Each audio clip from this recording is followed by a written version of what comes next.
Good evening. Welcome to the May 22nd, 2018 meeting of the Hendersonville Board of Mayor and Aldermen.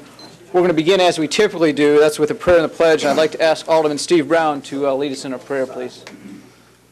Thank you. Bow your heads, please.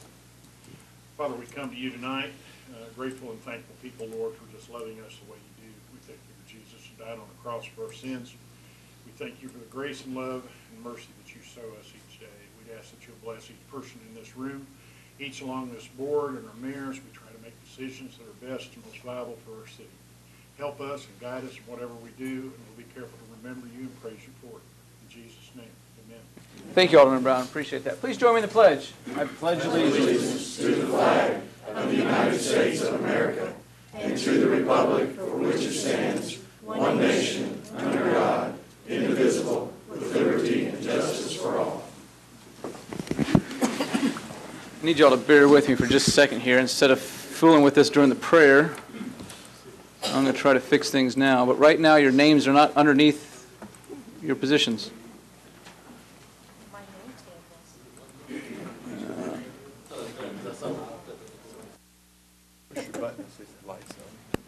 Yep.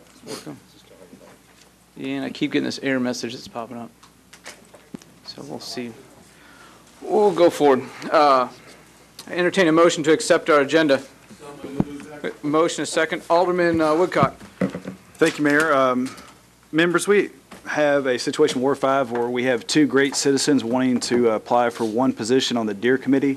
Rather than have them sit through our full meeting, I would appreciate if we could move them to the top of the agenda. I'll second that. You want to put them before ordinances and resolutions? Yes. Okay. So we have a motion and a second. Who was the second? I think Alderman Frost.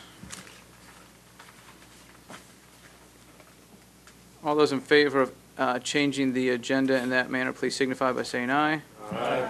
Those opposed, please signify by saying no. That passes unanimously. Mayor, I'd like to also rescind it and have item F in order with the resolution to the agenda.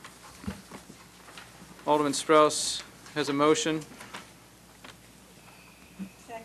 And a second. All those in favor, Alderman Woodcock, do you want to speak on this, or are you still? Okay. All those in favor of including item F in the agenda, please signify by saying aye. Aye. Those opposed, please signify by saying no.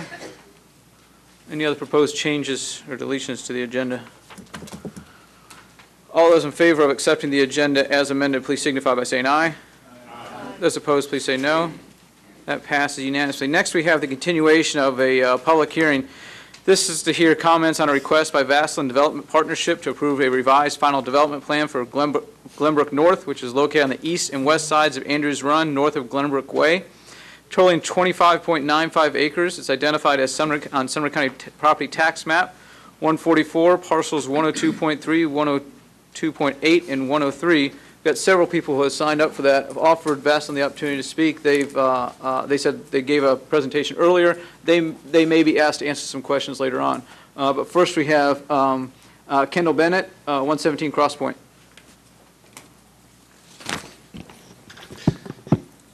Good evening, Board of Mayors and Aldermen. My name is Kendall Bennett, and by way of background, I'm a finance manager at Bridgestone, a local large tire manufacturer. And my wife, Julie Bennett, is executive director at Vanderbilt's Business School.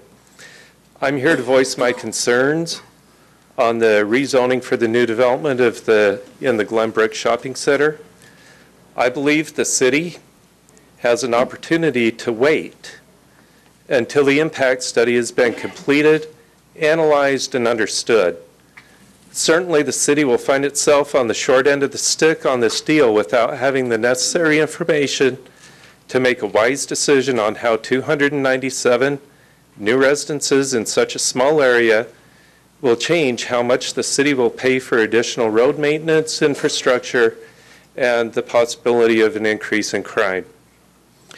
I would like to address some statements made by the developers during the meeting 2 weeks ago.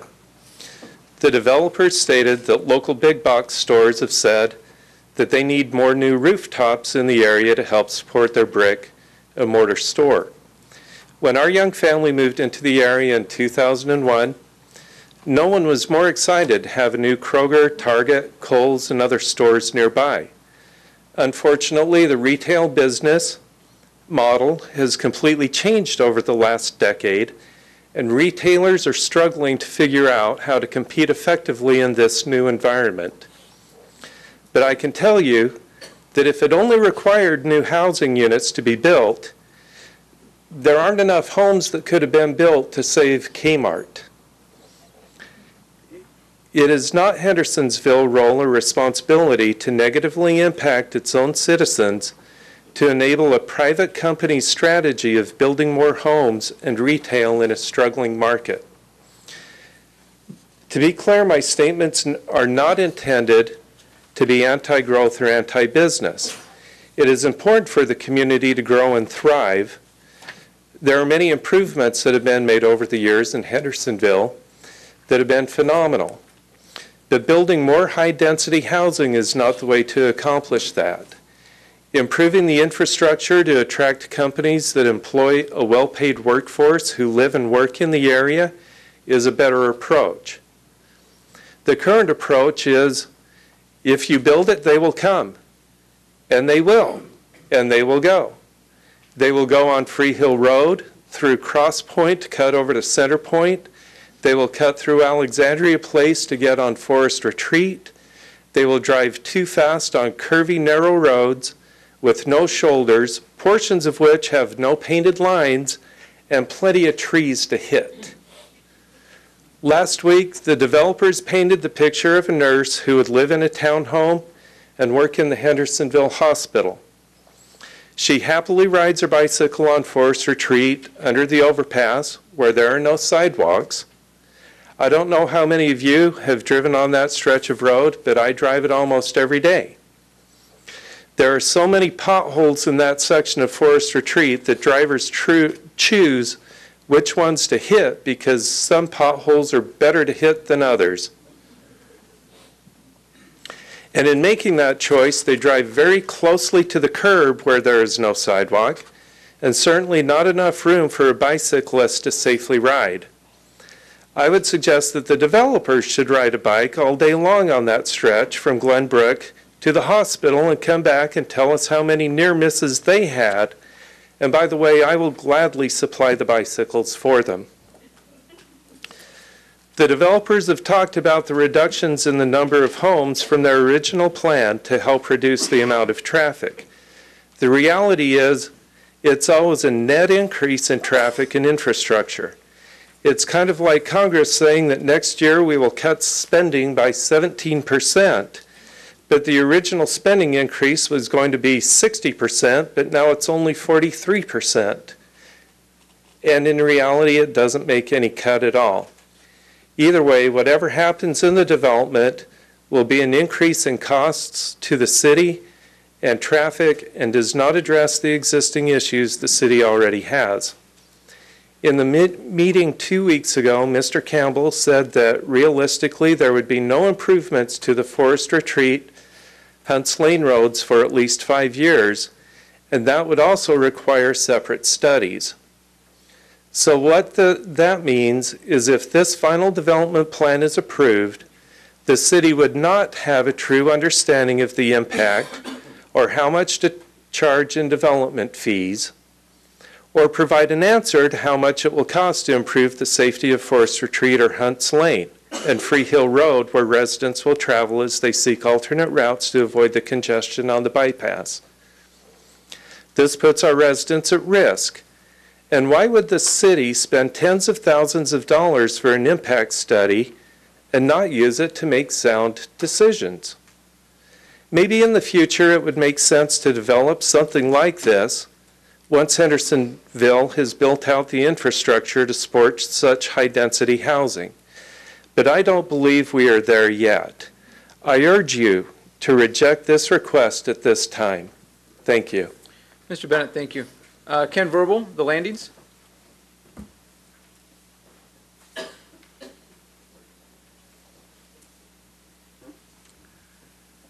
Thank you, Mayor and Alderman.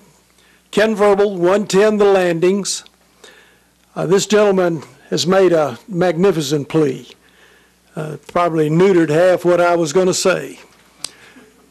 I think that I've really had a chance to look at this from several different directions, but the one thing that really helped me a lot was the other night I went and met with the group that was the Regional Planning Committee for Hendersonville. And Mr. David Jenkins, I believe, chairs that. Peg is a member of that particular committee. Pat Campbell was there, and Jim Waters was there, and of course I was there with wanting to listen very carefully to what was being said.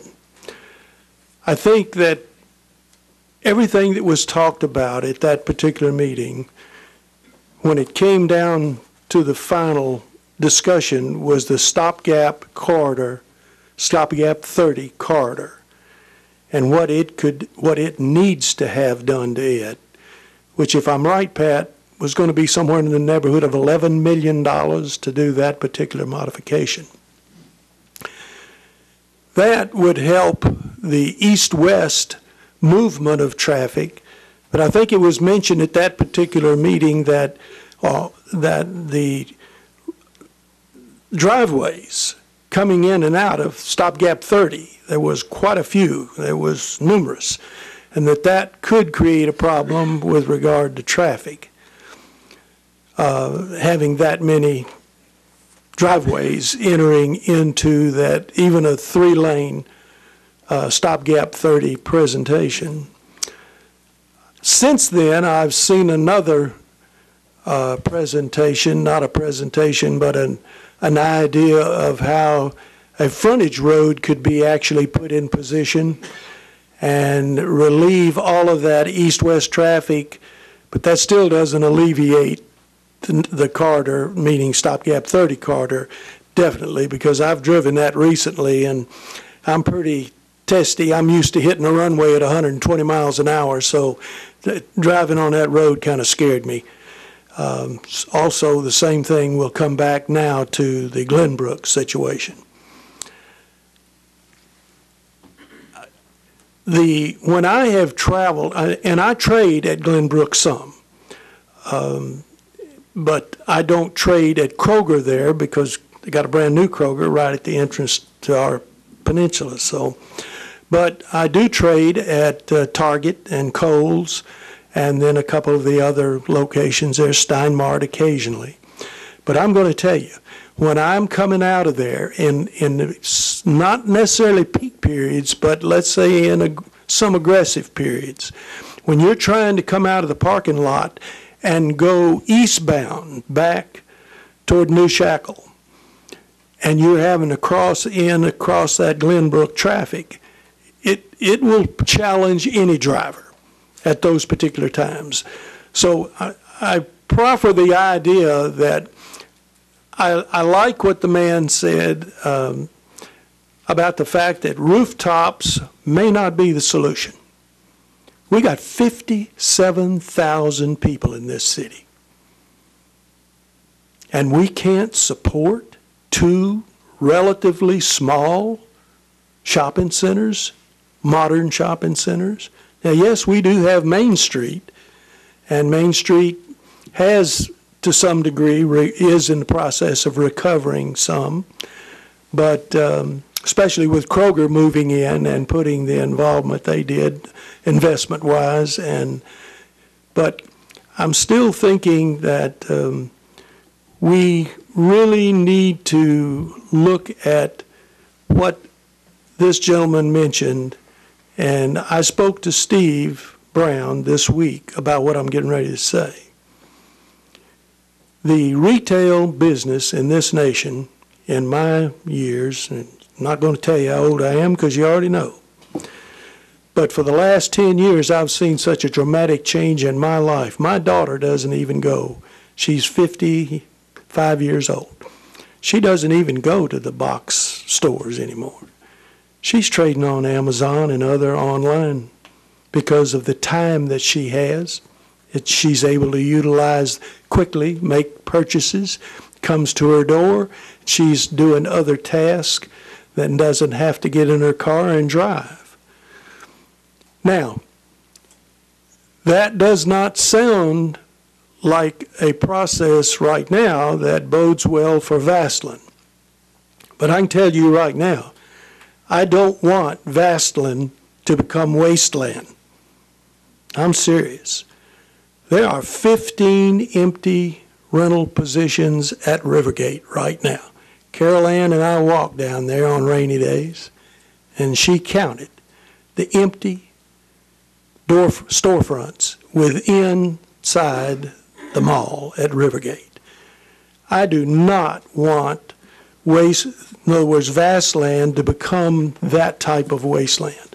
So we've got to find some way to help these people if we want to have some semblance of that type of shopping capacity. I personally don't care to shop online. I'm a touchy-feely guy. I want to walk up, look at the counter, pick it up. If it's a pair of underwear, I want to touch it. I want to look at it. If it's a shirt like this shirt right here, I want to feel it. I want to see what it is. If it's a pair of shoes, I want my old bony feet to feel it. And that is something that, maybe my age is made me that way, but I think I've always been that way. I can remember when I was a little boy, and I was in Marshall Fields up in Chicago. And Marshall Fields had the first escalators that I had ever been on in my life. And I was so awed as a 6-year-old riding the escalators at Marshall Field in Chicago. So I do believe in big box stores. I believed in Harvey's. I believed in Kastner Knott's. I believe in Dillard's. I believe in Macy's. I believe in all these, Kohl's, Steinmart. Each one of them has a position for each type of family that trades in there. And I'm one of them that trades in there because I find bargains that I like. But I was saying to Steve, and we didn't have an answer, but somehow or another, we've got to get together as a community. Old rascals like me, millennials, 25, 30-year-olds, and even 18-year-olds, maybe 17 and 18-year-olds, get together in a workshop over a period of time and try to come up with some ideas that will counteract what's happening right now with regard to purchasing online everything that some families even buy. So we didn't come up with any answers. I've pinned Carol Ann down the other morning at breakfast, and we stuttered and stammered for about 30 minutes, and then she called her daughter. Her daughter lives next door. So, and Christy said, Mama, I'm like you. I like to feel things. I like to touch what I'm buying. And maybe that is the magic that we need to work together with Vaslin and try to come up with, when you look at it, this is a cure nationwide. It's not necessarily just a cure for Hendersonville, but something, not getting out in the community and mixing with people will have a negative reaction someday. Your interpersonal skills that you have are so important in your everyday life. And if you don't have interpersonal skills, guess who else won't have them? Your children won't have them. And I will assure you, if you want to talk about disaster in business, just lack interpersonal skills in business and watch how slowly your corporation will improve. So I think that all in all, the impact fees that we're talking about, even if they were $5,000, $7,000, they aren't going to solve the problem. Because Pat Campbell has been raising the flag about what we need long-term in this city. And for it to happen, I can't believe that impact fees alone can close that gap. Because, folks, we've been going a lot of years, because you heard me last meeting talk about 80-20, that the developers had an 80% and we only had a 20%. However, who carried the tax burden was just the opposite. People like us and like you, we're carrying that tax burden. I believe that's going to change. I believe the developers realize that is going to change. And it won't change immediately. It isn't going to just go just like this. We'll have to, through the impact studies, we will come up with a solution that will be a long-term solution. It won't be an immediate solution. But our problem has been in that the past, let's say, irresponsibility of not having those type of impact fees going into the pool that Pat Campbell talks about building today. And that we can build that pool then for the future, and we will be healthy on infrastructure and have the money to do that infrastructure with. But since we don't have it right now, I'm going to mention something that probably most of the people in the room might boo me, but the only way we're going to really get back to a reasonable, balanced position, even with impact fees, is going to have to be with tax increases. Now, it's an ugly word, and when you're running for public office, I can believe the fact that you would look at me and say, Verbal, you just try to run for public office and try to talk about tax increases. But I'm telling you, as a city, we better be talking about it because we need a little balance right now, and we need to get there sooner than later. And some of our woes in the past we're experiencing today. So I appreciate the time that you give me each time that I speak. I know that each of you have a rough decision to make tonight, but I hope you make the decision that maybe that rooftops are not the solution at this moment in time, that we have some other solutions probably that need to be addressed first. Thank you very much. Ken, thank you. Wes Ransom of Weston Place.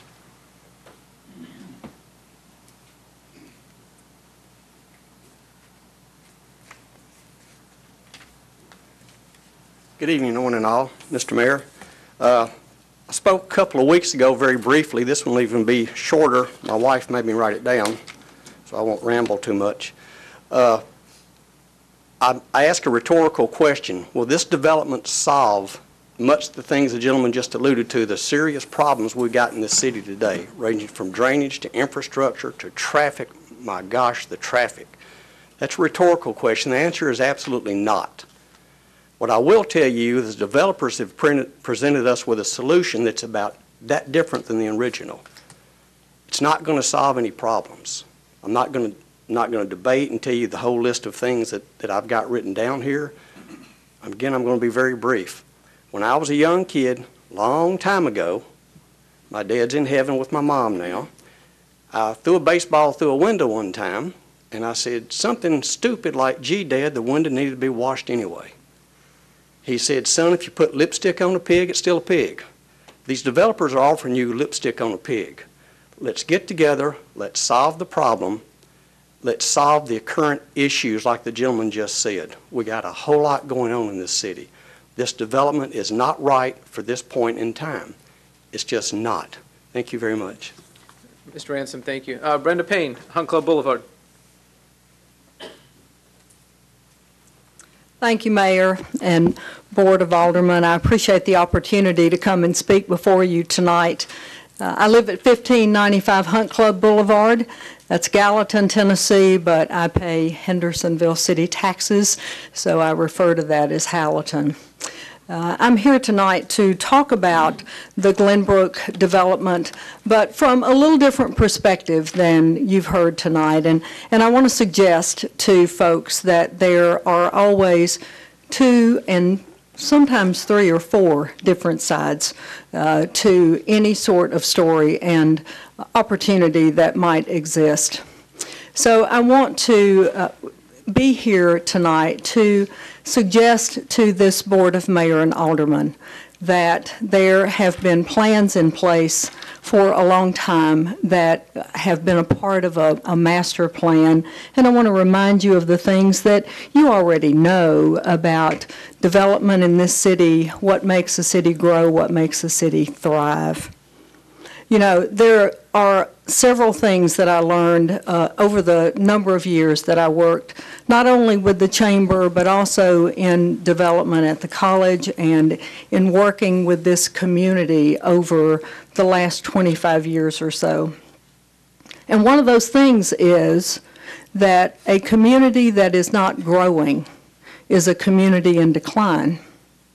And so I believe that we as a community need to always look at growth in a way that is proper for us as a city. Now, I'm not suggesting just rampant growth, because I don't believe in that. I think we as a city and you as elected officials have the responsibility to look at quality growth. And so we as a city a few years ago developed a master plan. And that master plan identified what was going on over in the Glenbrook area. And it identified the kinds of developments that this one represents. So the opportunity for us to actually complete that master plan in the Glenbrook area is one of the real positives about this particular development. What it also does is it brings jobs to the area. And there are people in this community who need jobs, who need opportunities for that employment. It also creates a tax base. And guess what that tax base does for you? It creates that additional funding for the infrastructure that these other gentlemen have been so eloquently talking about. Because we as a city have been behind the curve in maintaining our infrastructure.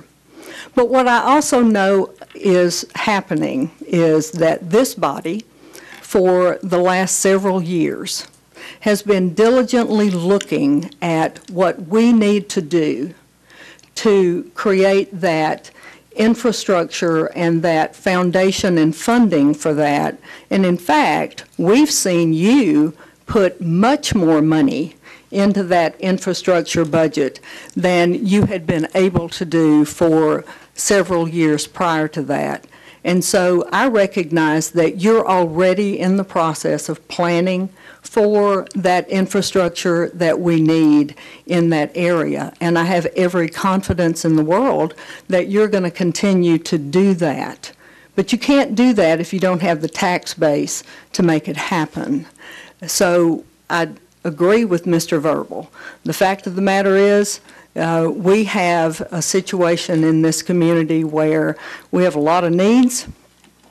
We don't have as much money as we need, and so there may come a time when you want to take a look at those kinds of things. So I'll stand here with you, Mr. Verbal, and say maybe an unpopular thing as well. But regardless of that, I think we need to leave this decision to the folks who are sitting right up there on that dais, who have an understanding, a much better understanding of the needs that we have, the resources that we have, and the opportunities that are coming down the line. Because I will say again the same thing that I said when I started, and that is a community that is not growing is a community that is in decline. I appreciate the opportunity to come and speak before you tonight. I know you do have a difficult decision. The decisions that come before you are always difficult, but I have every confidence that you're going to make the right decision for the city, for its future, for its long-term future, and its growth. Thank you very much. Brenda, thank you. Dennis Magoo. You told me that last 2 weeks ago. I apologize. Victoria Lane. First quick question, is Sharon Lovell also? Yes, she's next. I won't steal her thunder. Okay. She'll know. That has never, ever been asked. Sure, in public okay. hearings. Dennis Magoo, 146 Victoria Lane East, Alexandria Place. If you look inside the presentation, I'm on your map. I'm here. I'm going to be one of the first ones impacted. So thank you, Sharon. She put up a poll on a site called nextdoor.com. of the people that chose to participate in that vote, there are 251 people, 94% were against. I know it's not scientific, I know it's just those that participated, but if that gives you any indication as to what your community is thinking, consider that when you're thinking about your vote. Little story in my drive home today. I'll tie it into what some other people have said. Hunts Lane. I use an app called Waze. It's purchased by Google in 2013 for $1.1 billion. It's free. Why do they publish it?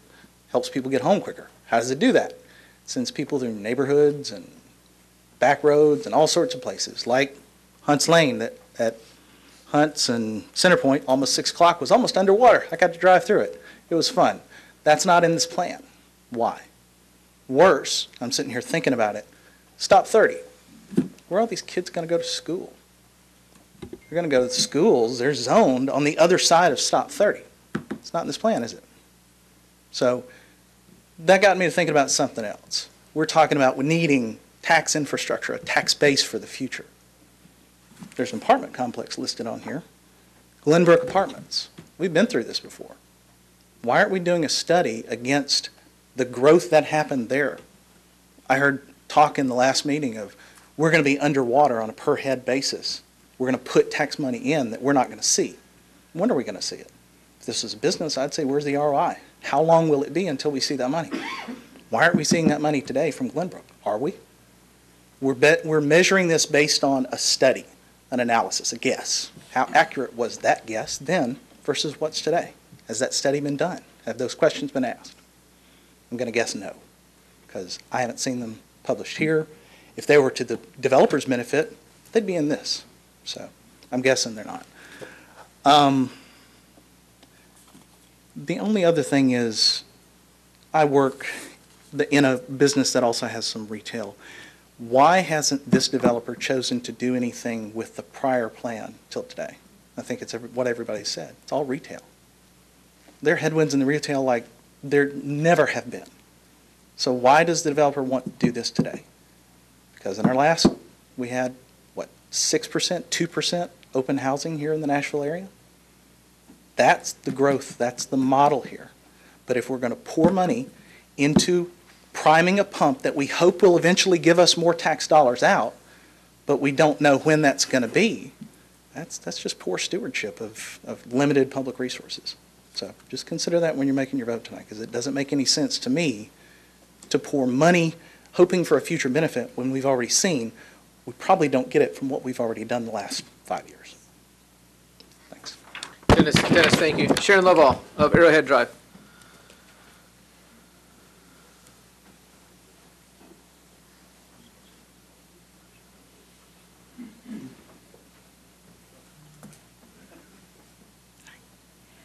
Hi, I'm Sharon Lovall. I live at 103 Arrowhead Drive, and I'm so glad all of you are here tonight so we don't have to defer this again. I'd like to, I had all the stuff I was going to say. Ms. Payne, you were talking, I want to make sure why we're here tonight, it's not about the retail space, it's about the 297 condos and townhomes. That's a done deal. That was done in 2006, and that was long before the city even bothered to put in a land use plan or a transportation plan, like by 6 years, 3 years and 6 years. The growth already started tremendously here before the city even bothered with the land use plan. That was a little bit discouraging. So I just want to make it clear, I believe we are here tonight just for the 297 condos and townhomes that we are either wanting for y'all to vote for or against. I would like to also thank all of y'all. I emailed everybody, and some people I Facebooked. For some of you got back to me, and I really did appreciate that. You can't begin to know what it's like when someone in your position reaches out to somebody like me. Only a few of you did that, but the ones that did, I really do thank you for doing that. That means a lot. The ones that did, a couple of you said, well, I really haven't heard a lot about this. My voters don't seem to, or my people in my ward don't seem to care. And I thought, that's so strange, because everybody that I go up to in Walmart or having out to dinner, if I mention this to them, no one is for it. And by the way, you didn't steal my thunder because since you talked, we had we have 255 people voted on this poll. The people just in Hendersonville, and 94% are overwhelmingly against this. And that should mean something to you. If it doesn't, something is wrong. But the fact that the couple of you that did bother to email me when you said it doesn't, people are not responding to you, why is that? Why are we not getting voter turnout? To me, it's because you guys don't listen to the people, so they are thinking, why bother? And that is very frustrating. The people are telling you with their votes, their low vote turnout, that they don't trust you guys or they don't think it makes any difference. And then I started thinking, okay, so we're not reaching out to you or to your liking. What have you done to reach out to them? I was just curious. I went on everybody's Facebook page today. Only one of you doesn't have a Facebook page. 2 of you have not posted since 2015. The other people, no one had anything on their Facebook page about this vote tonight. No one. One person did, but I had to ask him to put something on it. And that was like at 5 o'clock tonight, 4 o'clock to 5 o'clock. You're not, it's like Mr. Verbal said, you guys are not reaching out in the community. You are not responding to your citizens. You're not asking them what they want. You're not, how many of you, when you went to Kroger, or you went to Publix, or you went to Walmart, or whatever, how many of you stood in line and went, hey, I'm an alderman. You may not know me, but I'd like to know you. What do you think about this upcoming vote on the 22nd? What's your opinion? How many people have done that? Or talk to your next door neighbor. It may not have been, nobody may have contacted you, but how many people did you contact? That, I think, is pretty telling. I don't think any of y'all, you get up there, you're voted in, and you're done. You don't have to do anything until you want to be voted in again. And I think that's pretty sad. Anyway, the poll is up to 255. I do think that it means something. It should. 94% of the people who voted on that poll are overwhelmingly against this. And I would certainly appreciate it if you would also vote against it. Thank you. Sharon, thank you. Jerry Coffey, Victoria Lane West.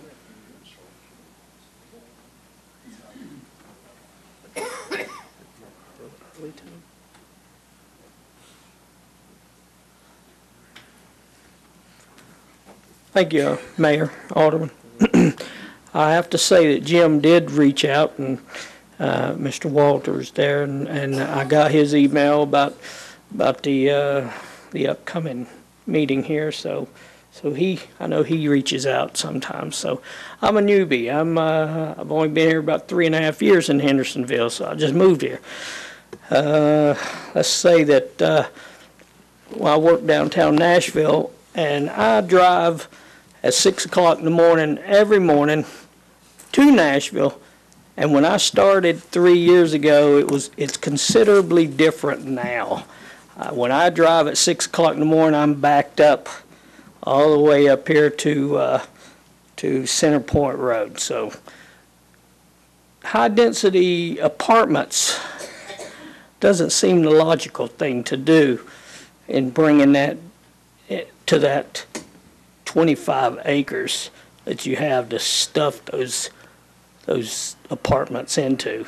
Retail, how much more retail do we need? I mean, there's plenty of places to put retail. Main Street's got places for retail. You got empty storefronts in Glenbrook.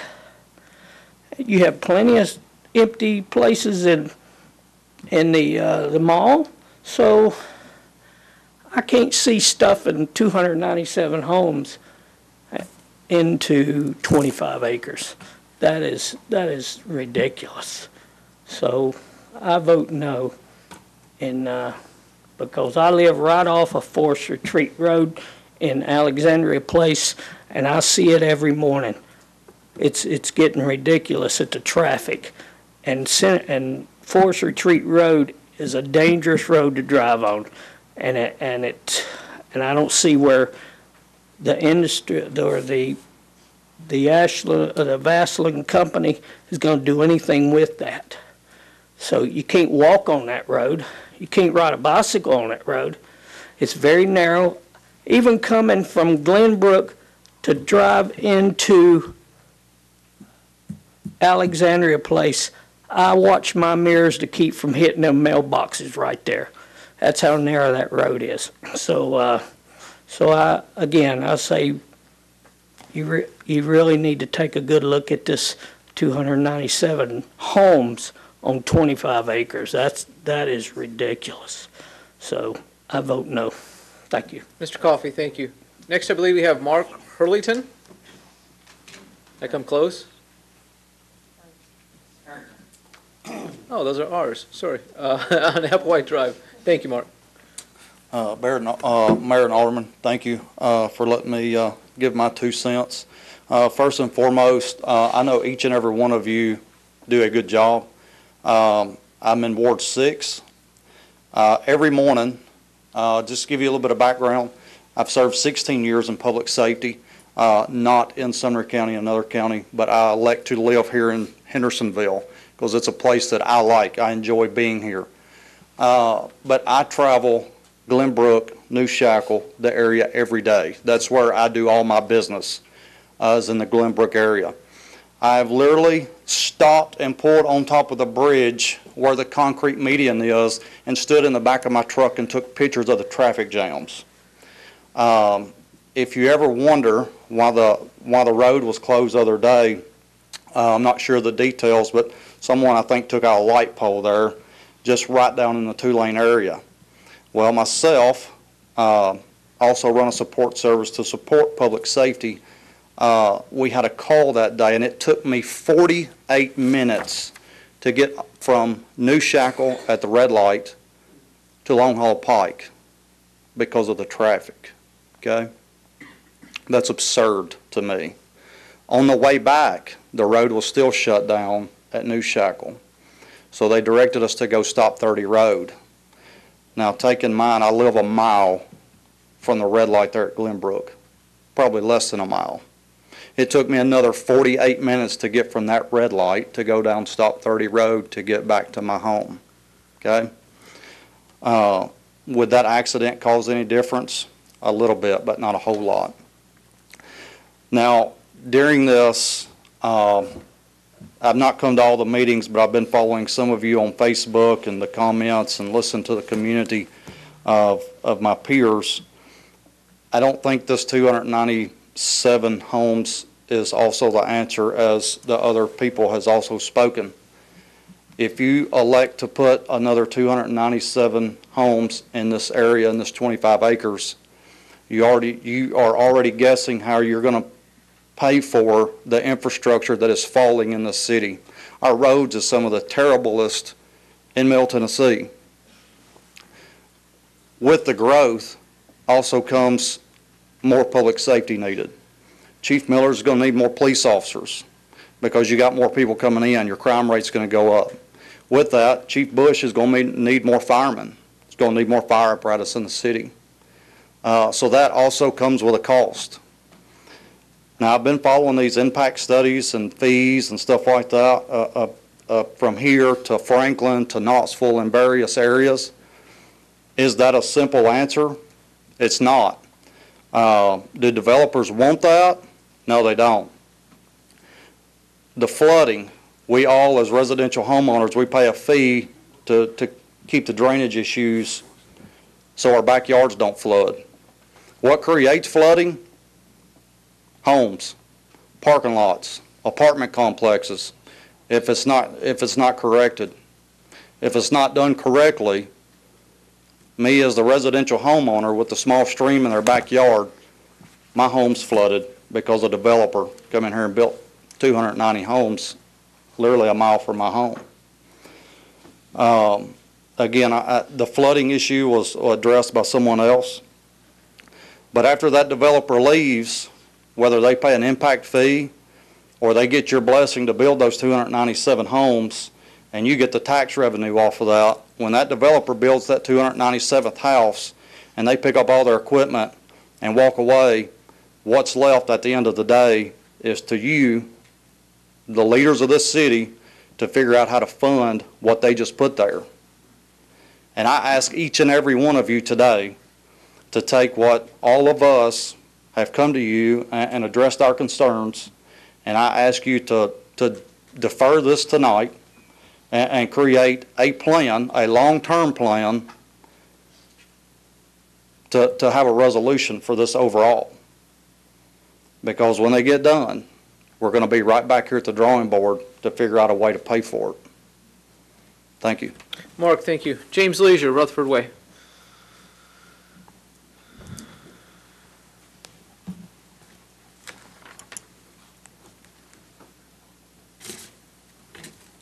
Thank you, Mr. Mayor and Alderman. I'm James Leisure, 1003 Rutherford Way, Lawson Point subdivision. We're here to talk about rooftops. The great people before me have already just touched on that. What I want to talk to you about is safety. We moved here 4 years ago. We had our choice. We moved here from Texas to live anywhere in Nashville we wanted to. We chose Hendersonville for the quiet area we're going to get right off Stop 30 in Lawson Point. What I have seen, the growth in this area has astonished me. When I come home at 5 o'clock in the afternoon, when I turn on Stop 30, turn right, 4 years ago, 1 to 2 cars would be sitting there. Now I count it 15 to 20. I'm not a mathematician, but that is 7 to 10-fold increase in 4 years. Now, let's talk about safety. We shop, I don't know where you shop, I don't know where you live. We shop at Kroger, we shop at Glenbrook 2 or 3 times a week. If I come out of Kroger to try to turn left, just to get out of Kroger onto that main street, accidents happen there all the time. Now I have to get on New Shackle. Originally I'm from Indianapolis. I've been in the Indy 500. I think I've seen the skills I need. I've got the skills to get out onto New Shackle Road. That stoplight there is great, but cars run that stoplight due to increased traffic. Now I have to get to Stop 30. I get to Stop 30 to turn right. Like the man before said, sometimes 15 minutes for me to get from Kroger to my house, which I could walk in 5 minutes. So my daughter takes a school bus on Stop 30 every day. That road, as we discussed, someone told me earlier, is a stagecoach road. Is it still a stagecoach road? It is not wide enough for a bus, and it's in my truck that comes barreling down it. I worry about her safety every single day. I've started driving her to school because this city has not taken care of Stop 30.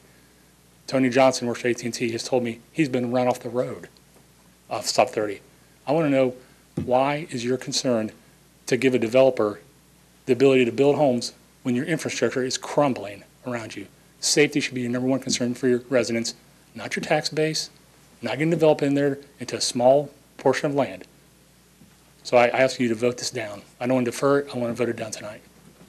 Mr. Leisure, thank you. That ends our public hearing. Next on the agenda, we have minutes. I need to entertain a motion to approve our May 8th, 2018 meeting minutes. A motion and a second. All those in favor of approving our minutes from May 8th, 2018, please signify by saying aye. Those opposed, please say no. We've got one abstention.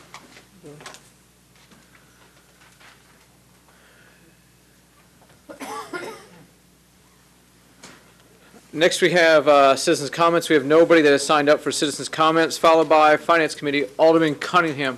Or excuse me, Chairman Cunningham. Thank you, Mayor.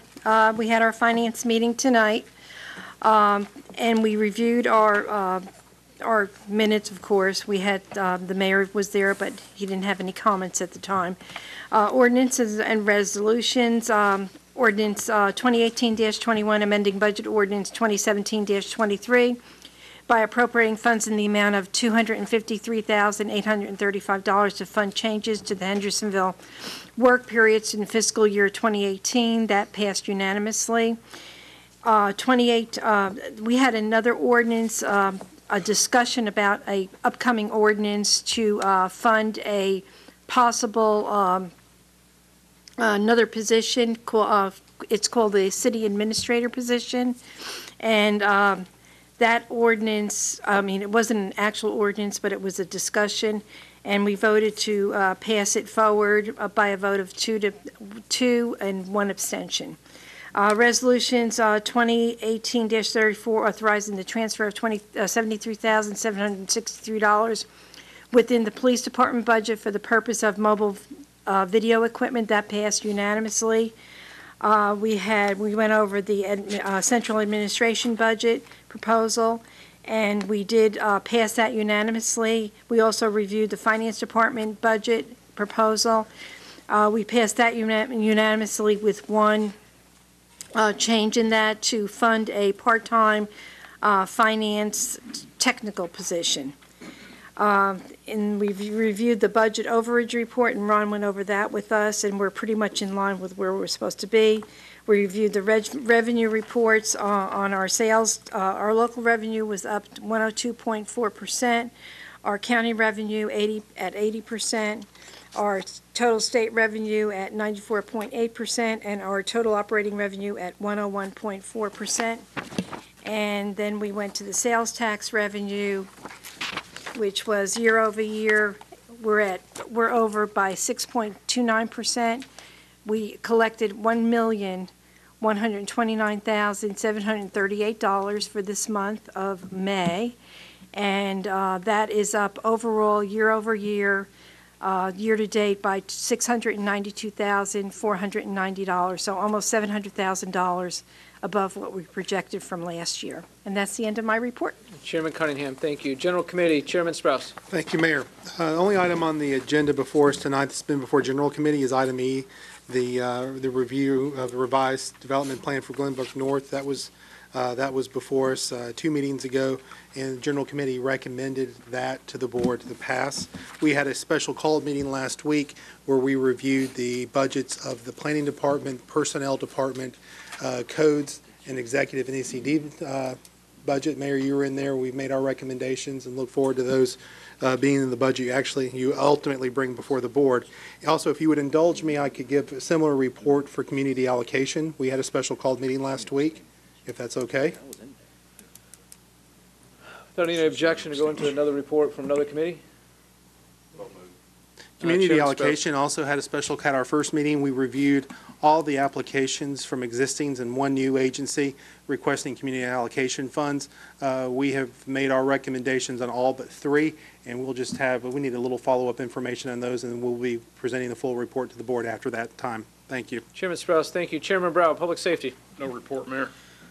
Chairman Skidmore, Public Works. Yes, thank you very much, Mayor. Just 3 items tonight I want to discuss, or just let the board know. Excuse me. Tonight, we had our Public Works Committee meeting. We discussed the Drakes Creek Road. We had several constituents there to discuss it, and we took no action at this point until we are going to take action on that issue, but we've got to wait until this year's budget is passed to see what we've got to work with in Public Works about the road. If you all have driven in Public Works, we've driven the road. People on the board have been out there riding on it. It's in pretty bad shape, and we recognize that fact in Public Works, and we want to work and try to resolve that issue. We just don't, there's 2 options here I don't want to discuss tonight until after the budget, and then we'll discuss them. So we had a real good report on that and real good discussion dealing with that issue. And then tonight, also, I want to let the board know that the Emergency Management Agency for Tennessee, along with, of course, the City of Hendersonville, we have come to almost a done deal, so to speak. I hate to use those kind of words, but with the folks on Saveley Court, on their buyout program with the funding, with the flooding issue over there. We had a large meeting with our constituents out there, and we've come to an agreement with everybody involved about the buyout. So we are now waiting for the federal government to come back and give their blessing along with their financial help. We've got ours, the state has theirs, and now we're waiting on the federal government. So as soon as that happens, I'll be able to go into more detail on what is required from the city, as well as what is required from the residences that live out there on Saveley Court. But this has been a long time coming. Not only does the committee, but this board sympathizes and has worked hard and diligently to try to resolve that issue out there. And I want to thank everybody on this board for their interest, as well as in Public Works. We're going to try to get this thing moving as quickly as possible, but we're at this point, we're at the mercy of the federal government at this point. So I want to let you know about that. Then on my final issue is, tonight on everybody's desk, you will see this budget request we have. I ask each alderman to take a look at this document. This has come from the Public Works and the Public Works Committee to each alderman. It will have every single thing that we feel like that the city needs to go over. It gives you why that we need to have some of these things requested or reinstated in the budget, and why that it's necessary to have these. And there are some where we can, we can look at and maybe do without a couple, maybe a year, maybe for next year's budget after this one. But this will give you an in-depth study on exactly why we are and where we are in Public Works and where we're going. Because we all have made a commitment, and I do want to let the folks know, not because we've been talking about it tonight, but I'm in Public Works and I'm chairman, and I always talk about things like this. But this board, the mayor and this board, has made a commitment. We have openly have said this both publicly, privately, and through the press, that these are the years that are coming in because we need to rebuild our infrastructure in town, and that's what we're doing. That's what we're doing in Public Works, and I'm proud to say that. We have numerous projects that are going throughout the city, and not only in one specific area. I know sometimes we as aldermen get up here and we talk about one specific area, but if you drive out through the whole city, you'll see Public Works projects going on everywhere, and I'm proud to say that. And I'm very proud of the committee and the work that they do, and I'm proud of the Public Works officials that give us these reports. And we drive out there every day. I'm out in it every day looking at things. And so I wanted to let the board know that we understand the infrastructure is in trouble. But we've been saying that for 2 years, this board has, and they've stepped up to the plate. And I hope they'll step up to the plate one more time to get us to continue the great work we're doing. So I would ask the board to take a look at this, and when we enter into our budget, I'll be coming back with some amendments to add to see whether we can get some things done. But this right here will tell you what we need. And if you have any questions at all, you feel free to call me or talk to me or call Chip, and he'll be glad to sit down with you and talk to you, because I know you recognize that the infrastructure, where we're going, we're a lot better shape. I will say this. I know it's not any gloom and doom, but we're in a lot better shape this year in terms of where we are than we were over a year ago. And my challenge is for the committee and also in Public Works, my challenge to them is to make it better than what we were a year ago. And we just got to keep that momentum going, because we're moving. But sometimes it does look a little slow, but in the end, we're all going to be satisfied with where we are. We're spending a lot more money on paving.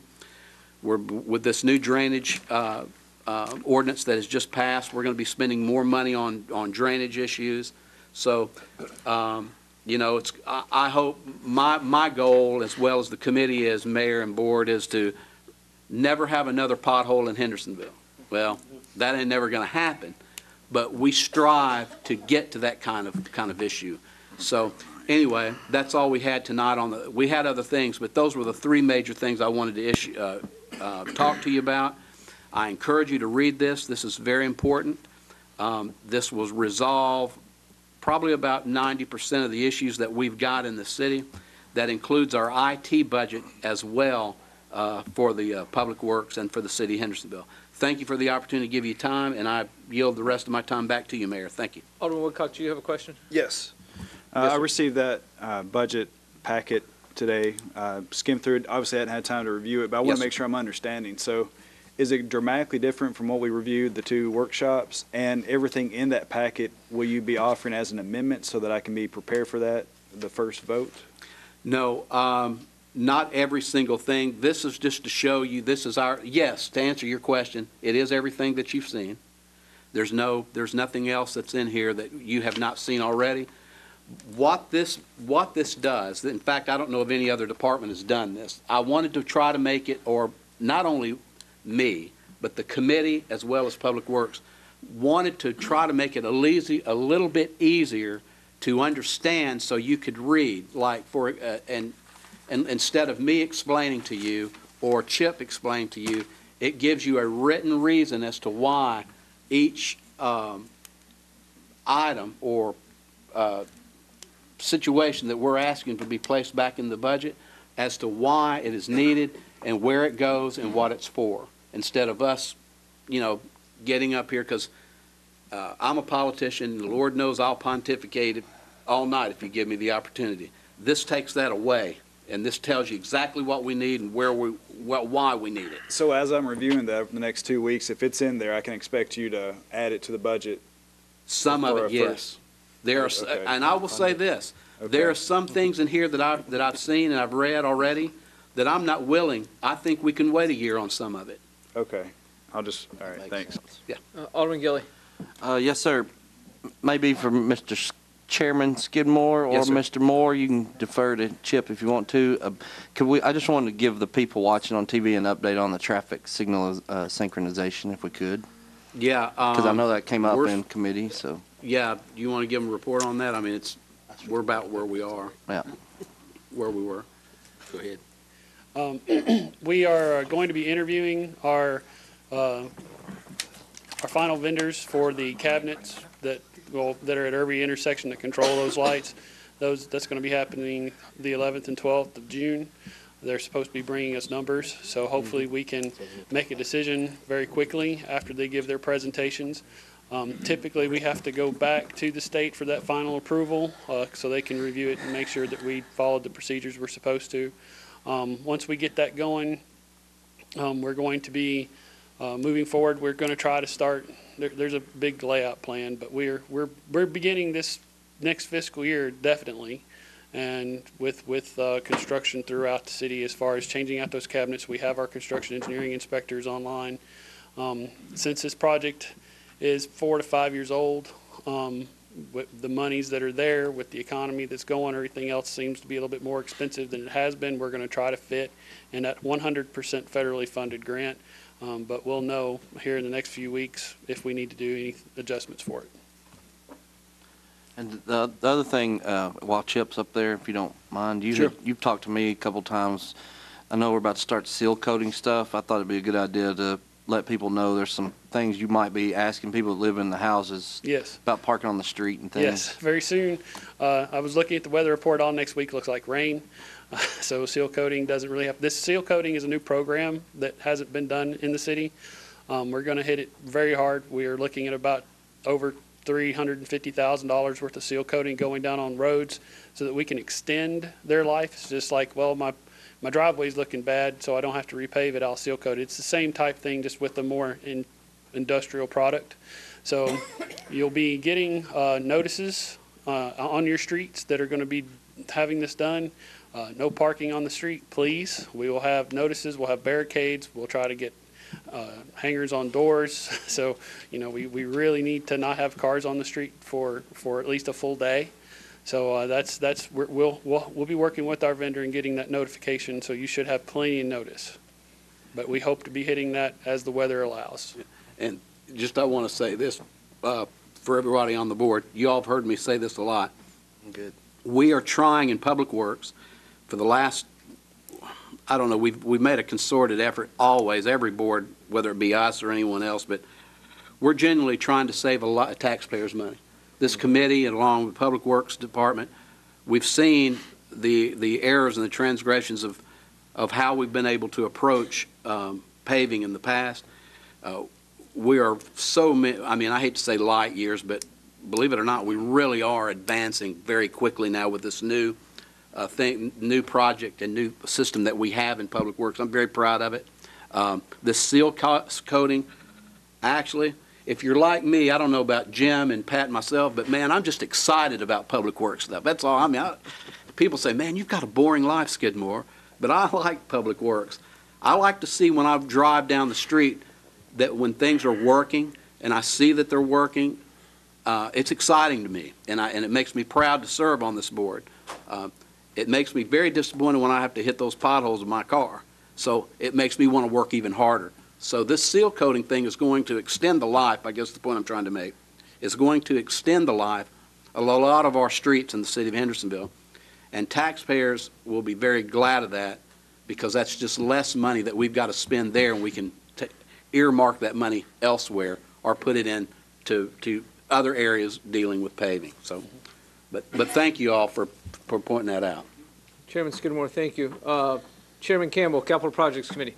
Thank you, Mr. Chairman. Yes, everybody's been talking about capital projects tonight, and I appreciate that. Right now, the city has approximately $29 million looking at for capital project improvements on 7 projects. Just to give you an idea, the city's share of that would be anticipated need would be $5,345,000 over the course of those $29 million projects there. This year, we're looking at $460,575 that needs to be funded for this coming year's physical budget for projects that are taking place this year. The Drakes Creek Road Stop 30 intersection, that should start in the fall of 2019. The raising that intersection up out of the 6 feet from where it is right now to be 6 feet higher. Just to give the people that live out in that area a little idea of what's going to be going on. And we were talking tonight about also working on Drakes Creek Road. This project, Drakes Creek Road, is not on the MPO yet, and that's really where it needs to go, because it really needs to have some rebuild and redesign out through there. We've also got the Walton Ferry Old Shackle Island Road program moving along, and it'll probably start construction in 2019 as well. Saunders Ferry Greenway had to go back to design review, and it's still being approved because we're dealing with the Corps of Engineers, the state of Tennessee, the city of Hendersonville. Anytime you start mixing entities, time frame just expands. And we also have the local interchange connector on Saundersville Road. That's moving along as well. That's in the NEPA phase, preliminary design, that particular project, and also Saundersville Road. We're getting the engineering study done for that road to improve Saundersville Road. There are 2 separate jobs there. One's Saundersville Road, the other is the underpass at Winston Hills, so the railroad underpass. Got a lot of projects moving forward. We also have Fire Hall number 2. The light's going to be around $3.2 million when it's all said and done. It's in the architectural design phase at the moment, and we're getting some site prep work done at that location as well. And thank you, Mr. Chairman. That's my report for today. Alderman Stamper. Thank you. Forgive my ignorance. What is the NEPA phase? What is that? I'll let you give them the letter of approval. That's the environmental, where they were having to look for all the, White salamanders, salamander bats, and stuff, so endangered fish. Thank you. Alderman Petrelli, Planning Commission. Thank you, Mayor. The Planning Commission met on May 15th for a special workshop study session for the Stop 30 corridor. We had a very good turnout of citizens. We had a couple of aldermen there. It was basically a discussion. No decisions were made. We talked about the capacity of that area, which is zoned SR1, which is residential, and ER, which is estate residential. Those are the larger lots. And what we discussed, that approximately 800 homes are zoned, could possibly go into that area. We spoke about improvements on Stop 30 Road, as Mr. Verbal brought up. Just to put a 2-lane road with the center is approximately $11 million from New Shackle to Saundersville Road.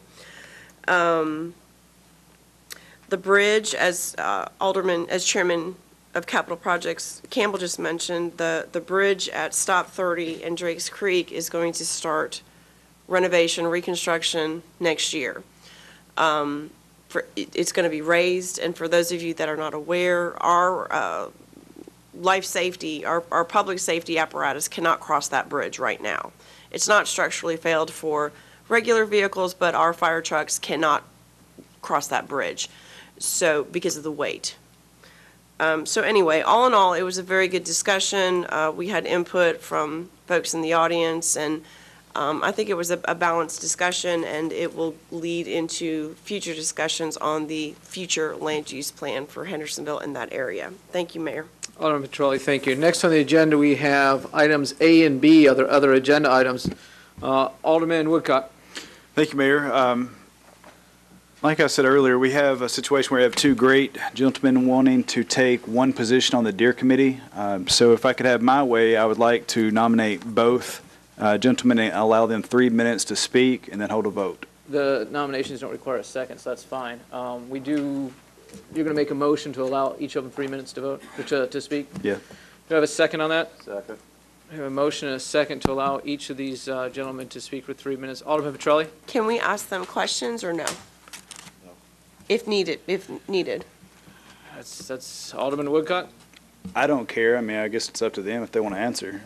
Yeah. Okay, that makes sense. Yeah. So, yeah, I've said many times that just because you're here doesn't mean you have to answer questions. Yeah. So, okay.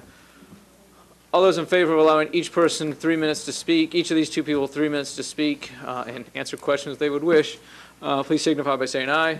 Aye. Those opposed, please say no. That passed unanimously. Alderman Woodcock, what order do they go in? Mr. Jones first. Mr. Jones.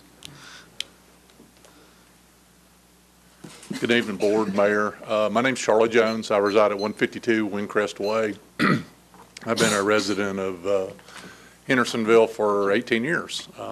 Relocated here from Knoxville from my job, which was with UPS, and I'm currently retired from there after 33 years with them. So I'm married. I've got 2 grown daughters, 4 grandchildren, 2 boys, 2 girls.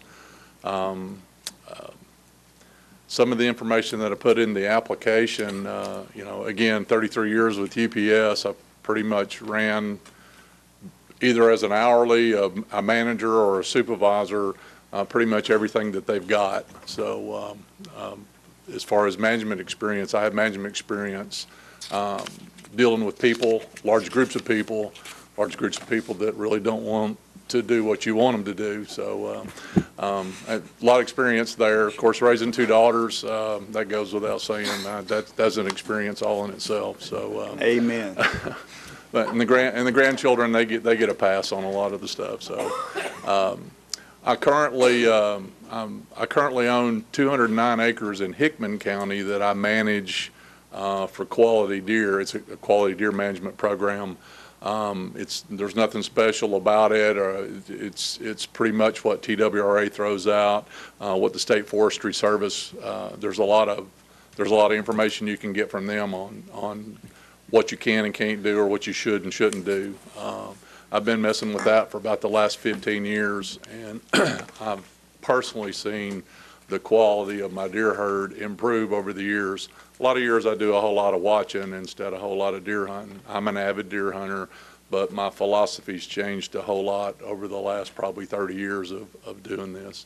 I've been involved with a lot of the meetings you had last year and previous, when you were going through all the stuff you were going through, what to do with the deer.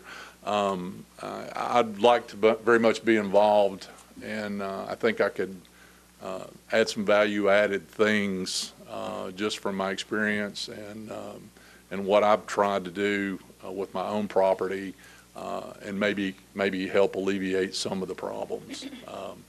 Anyway, if you have any questions, I'd be happy to answer. Alderman Strauss. Thank you. Really, just one policy question. What are your thoughts on the deer feeding ordinance, and what's the rationale behind it? And I'll give you a little hint. Okay. I put more weight on the second part than the first part. There's no really wrong answer for me for the first part. We shouldn't feed them. And if I understand the ordinance right, you're not supposed to have any deer feeders or anything, on your property to attract them. Unfortunately, like in the neighborhood I live in, they pretty much eat the flowers, the clover, Go ahead. You're okay. So. Okay. You got a question? No question, but I just want to remind everyone the resumes are the last 2 pages of your packet. Okay. Mr. Jones, thank you. Mr. Barrett. So, good evening. Thanks for the opportunity to be here. When I told Mr. Woodcock I would be willing to serve, we've been living here in the Hendersonville area for about 4 years. My wife is a teacher here in Hendersonville. I have twin 16-year-olds. Interestingly enough, they're getting ready to represent our community. I'm the part of the German-American Exchange Program. They're on their way on Friday.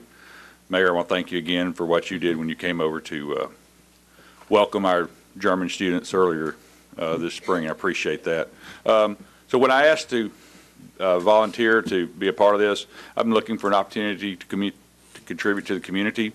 Candidly, though, after listening to this gentleman's qualifications, he's more qualified than I am. So I'm going to remove my nomination if I can do that, because he knows more about it than I do. I just wanted to serve in our community, and I think he has more knowledge than I do. You will be hearing back from me. Yeah, I was going to say, under one condition, you serve on another committee. I will find you one. You know, I want to contribute. I want to be a good example for my sons, and part of being in a community is contributing. And we love it here. We're raising our children here, our sons. Proud to say both of them are getting ready to become Eagle Scouts here in the community, as well as up-and-coming juniors and all that. So with that, I'm going to bow out. When you know somebody that can do a better job than you can do, you shake their hand and you make yourself available to help them any way, shape, form, or fashion that you can. So with that, y'all have a wonderful meeting. Thank you. Alderman Barrett, thank you. Alderman Stamper, do you have anything? I was just going to say that my gentlemen friends in Ward 5 need to find somewhere for Mr. Barrett to serve. We will. Mayor, I'd like to make a motion to close nominations and elect Mr. Jones by acclamation. Second. A motion is second to elect Mr. Jones by acclamation. All those in favor, please signify by saying aye. Aye. Those opposed, please say no. That passes unanimously. Mr. Barrett, Mr. Jones, thank you so much for both being willing to serve. And Mr. Barrett, you may regret this decision, because evidently you're going to get several phone calls from several aldermen here pretty soon. So thank you all so much. We appreciate this. Next on our agenda, we have second reading of ordinance 2018-19. This is ordinance amending budget ordinance 2017-23 by appropriating general funds an amount not to exceed $2.9 million for land acquisition. Alderman Brown? We have a motion and a second. Alderman Sprouse? Yes, thank you. Just real quick, you know, I'm a process guy. Just kind of remind you, I was the person who got the ordinance or the resolution before and saying that the city would dedicate any donated land for passive use. Also was the drafted and sponsored the mechanism by which we funded green space acquisition, not just this one, but hopefully future acquisition. So I just want to say this is a process question. We're getting to the final step. This, I guess, is the last vote this board has.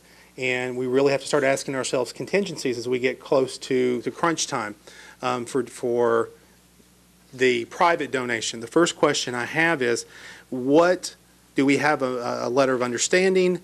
What do we have from the Friends group that indicates that when they purchase the land, that it will be donated to the city? Again, under the understanding that whenever someone asked a question about the city buying $3 million worth of land for $4 million, or, you know, we basically said, well, don't worry about it because you're getting $1 million free. So what assurances do we have that that land will be donated to the city under the program where we said we would accept it for passive use? Secondly, I don't think this is going to be an issue, but you have to talk about all contingencies. What happens if they don't reach the $1 million and they're not able to purchase that land? Is there any of the existing funding that the existing funds that they've raised, are they going to come back to the city to help cover the cost of this land since we weren't able to acquire the other parcel? Thank you. Alderman, Can I? we've got Alderman Cunningham here. Yeah. Hold on here. What's your point of order? Point of order that the question has nothing to do with the ordinance that before us. It's the same point of order that I called on Ms. Cunningham. I will disagree. Hold on, Alderman Sprouse. Go ahead. Go ahead. That's it. So repeat that for me, please. That the question from Alderman Sprouse has nothing to do with the item that is before us on approving of $2.9 million. Mayor, I'd like to disagree with that. You don't get to disagree on it. He's asking me a question that has nothing to do with this ordinance in front of us. Nothing to do with that. Whether they get their land acquisition or they get their money or not. It has nothing to do with whether we pass this. It's the terms under which we were told the body. Because we already have agreement to do so? We have an agreement to purchase. We're making an agreement here to borrow the money to do that. I'll agree with you. If somebody wants to answer the question, that's fine. I don't think it really changes the debate, and if somebody wants to appeal my decision, that's fine as well. Mayor, I'd like But to I'm gonna- challenge I'm gonna the agree with you. decision. But first, we're going to go to Alderman Cunningham. Okay, I'd like to, our city attorney has sent a letter to Hold the on, Alderman friend. Cunningham, I'm sorry. You want to appeal my decision? Right. The purpose for my appeal is this appropriation is based upon a deal that was presented to the city, that if we purchase this lower portion for $3 million, the private donations would go to $1 million for the other parcel. It is said repeatedly in this room and at Hendersonville High School, when we had the meeting where we had the final vote for this, that those were the terms. When questions were raised, members of the public, members of this board said, we don't have to worry about the buying land for above its appraised value because we have the bonus of $1 million worth of free land. I'm not questioning their ability to do it. What I want to know is if we're ponying up, and it is very much, we're appropriating $2.9 million, and the terms of that purchase, the terms of that decision are very much tied in to what was presented to us by the private group. And I think it's very appropriate for us to say at this time, the last time that we get to vote on this, what are the terms for that piece of property to come to us if it is purchased? Just like I was very quick to say with the city that we need to make a commitment to that group that if they gave it to us, we're going to dedicate it to private use so they could go and collect funds based upon that commitment. I think that it's very important for us to know that we're going to get the land that was promised to us. And against all hope, if for some reason that land is not purchased, I think it's very appropriate for the city to know what will we receive if we were not to receive $1 million worth of land.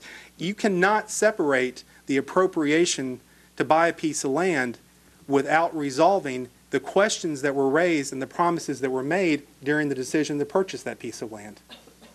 I'm troubled more that someone would not want to have that discussion than the fact that the questions are even being raised.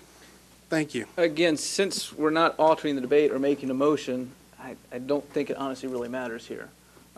If y'all want to appeal my decision that I'm wrong about, that I and Alderman Brown are wrong, is that what you're asking for? I asked to appeal the decision because I think that's a very important You need a discussion. second. Second. We have a second. The question is, should we continue to debate on Alderman Sprouse's contention that these other questions need to be answered tonight, and I don't know by whom? I have information. Or should we just allow debate in general at this point? And this is non-debatable. It's a motion to appeal a decision of the chair. So your two choices are, if you are going with what Alderman Brown and I said, we continue debate in general. If you're going with what Alderman Sprouse has said, that we need to somebody consider these questions. I have So, answers. again, I it's have an non-debatable. answer. Again, it's non-debatable. So, I need Kay to call the roll, and your answers are, you agree with the appeal, or you agree with the decision? You can't discuss it at all? This is an appeal of the decision of the chair. It's non-debatable. Can you not ask questions? You can't. Not debate, I mean, but ask No, questions of the city attorney? No, you can't. Can I pass a note? Don't tell me about it, you're okay. So your decisions are you going to agree with the decision of the chair, or are you going to agree with the appeal? Yes, no question. So, okay. Done 10 minutes ago. Brown? Chair. Campbell? Appeal.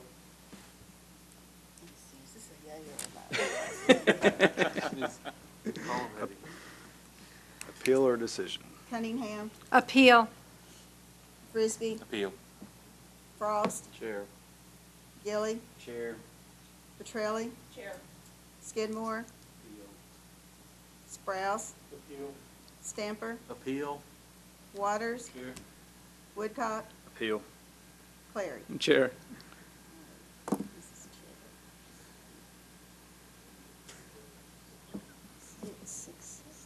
I mean, yes, no. So the appeal passes 7-6. So we need to focus on these questions. I don't know who answers them. Alderman Cunningham. Okay, I have some of the answers. I had asked our city attorney, based on my conversations with the Friends of Indian Lake Peninsula, to draft a letter to the Friends of Indian Lake Peninsula to ask them to supply us something in writing where upon purchasing the property, their property, which would be the $1 million property, which would be the upper acreage, to supply us with a letter saying that their intention, upon completing that transaction with no timeline on it, that their intention was to donate that property to the city. Now, I do not know if we have received a response to that letter or not. And hold on, Mr. Verbal.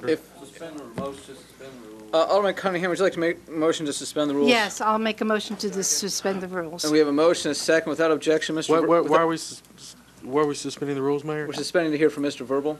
Okay, that wasn't articulated. I'm You're sorry. exactly right. Okay.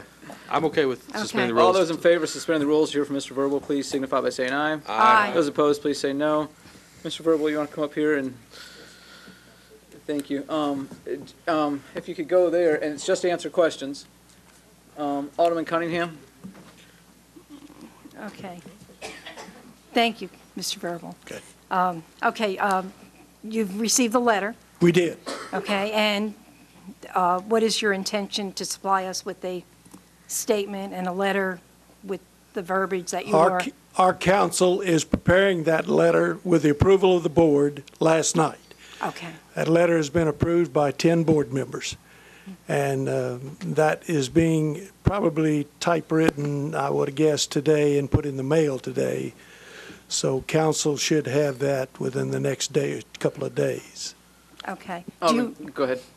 Would you be able to supply us with a copy prior to us receiving it in the mail, or? I don't have a copy of it. Okay. Could probably get one from our council, who's on the board. But it's of done, course. it's already prepared. It's already prepared. He's Done. typing it, and it's already been voted on by the board to approve his letter that's being returned to John. Okay, thank you. I yield the floor to. Okay. Alderman Woodcock. Did I hear correctly that there was no timeline on turning over the property? Is that what I heard? They can just, Alderman Cunningham? Correct. what was the point of that? What's the point of the letter if there's no timeline? Hold on. Alderman Cunningham, you want to do it, or No, John? Alderman Gilly?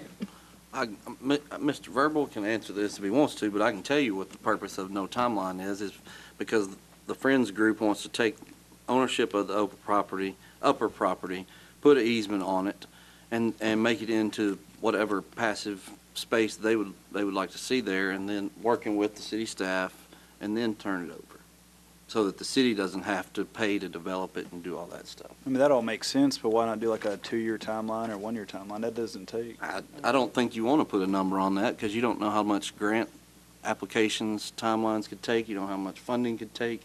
I wouldn't be comfortable with telling somebody you got 1 year to do this, that, or whatever. Not if it's going to be done right. I just don't see the point of the letter. Might as well not send it. There's no timeline. But Well, the fight's over. I don't. Yeah. Alderman Gilly, anything else? Do I have anything else? Yeah, I do, but I'm not going to say what I want to say right now.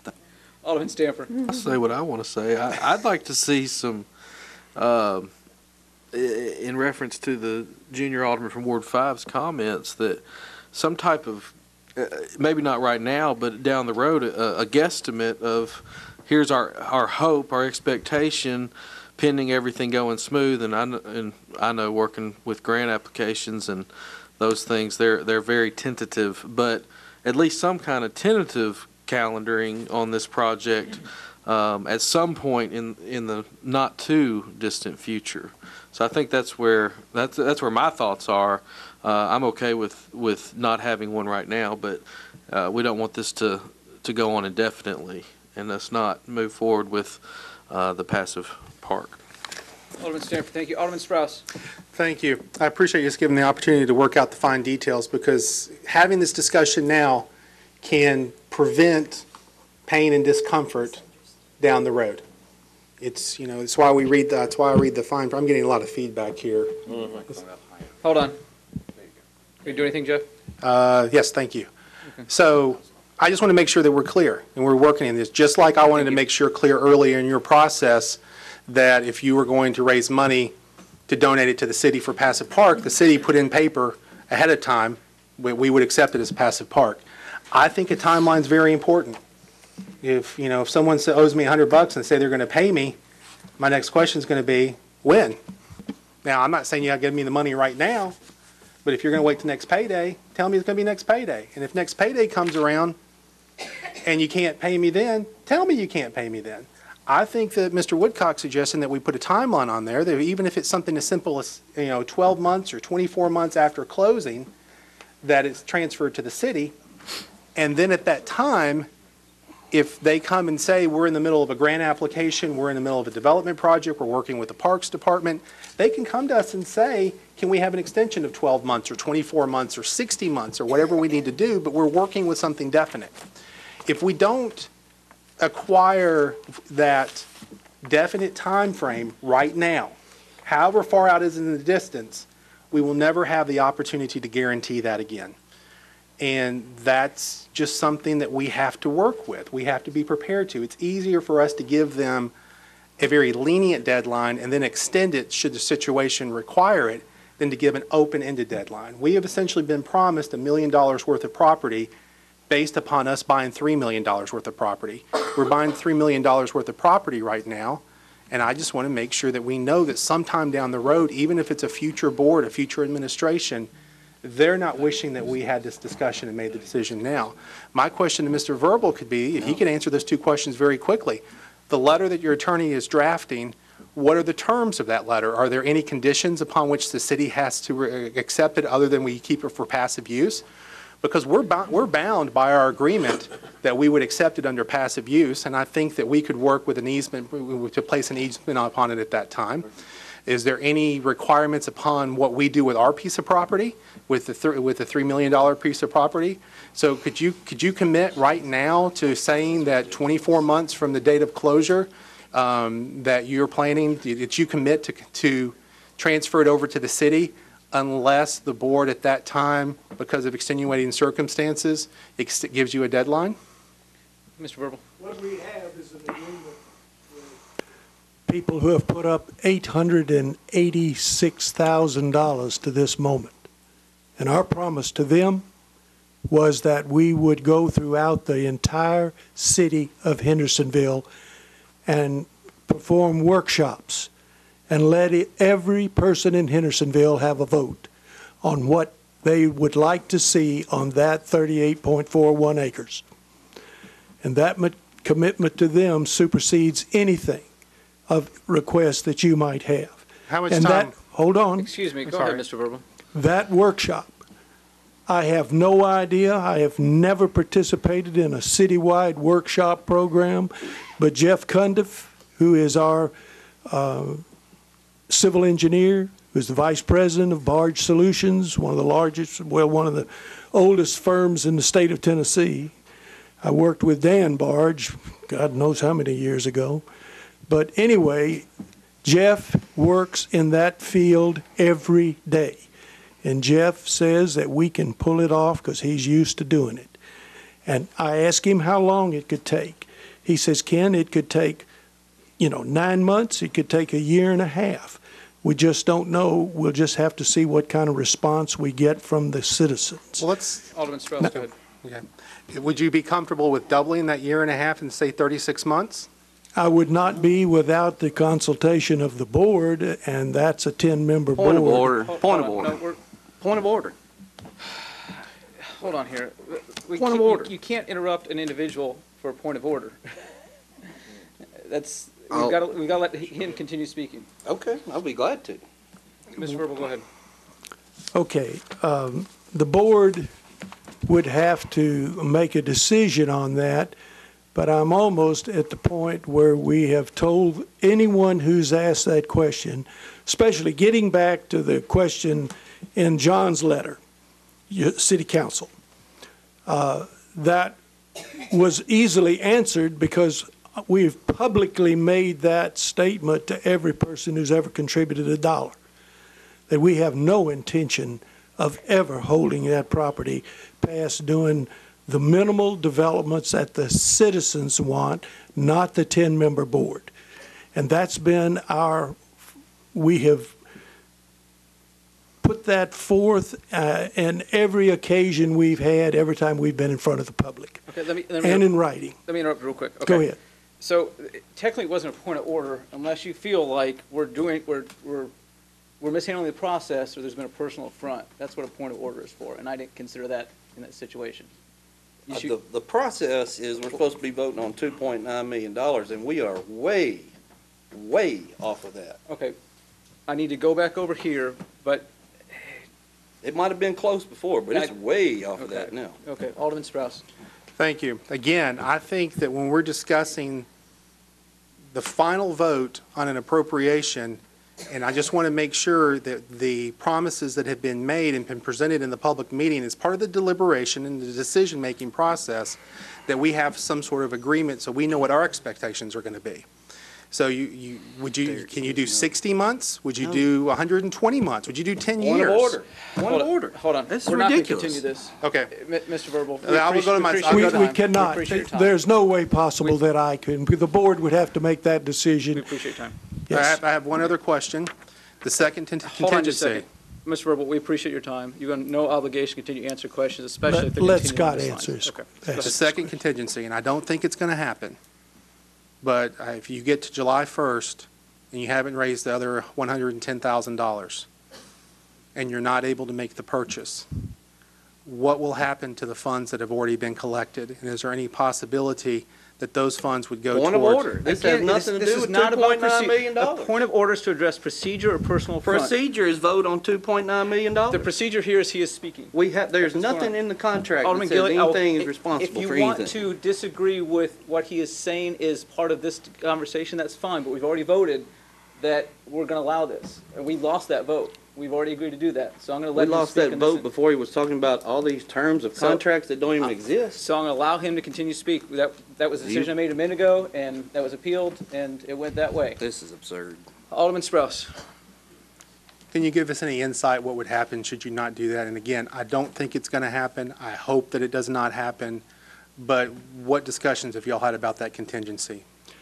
From day one, if you go back and look at any video that was shot on any of the meetings we had at First Baptist Church, Peninsula Church, at the high school, when we had to have the BOMA meeting at the high school, it was stated in every one of those venues that if we did not receive $1 million and we could not move forward with the contract with the owner of the property, that whatever funds were at that time would be returned to each person individually in the exact amount that they had contributed. And that's contractually public contract that we just can't break. Alderman Verbal, thank you. Thank you, Mr. Verbal. Alderman Strauss, Mr. Verbal. Thank you, sir. And thank you for your time, and thank you for your answers, and thank you for the conversations that we had prior to tonight and the previous process. And I hope that everything's taken into the spirit in that we were presented an offer that if we purchase something, what we're going to get in return. And I think it's only prudent that when we're making those decisions, that we make those things that are promised to us, we take every step we can to guarantee that they're going to be returned.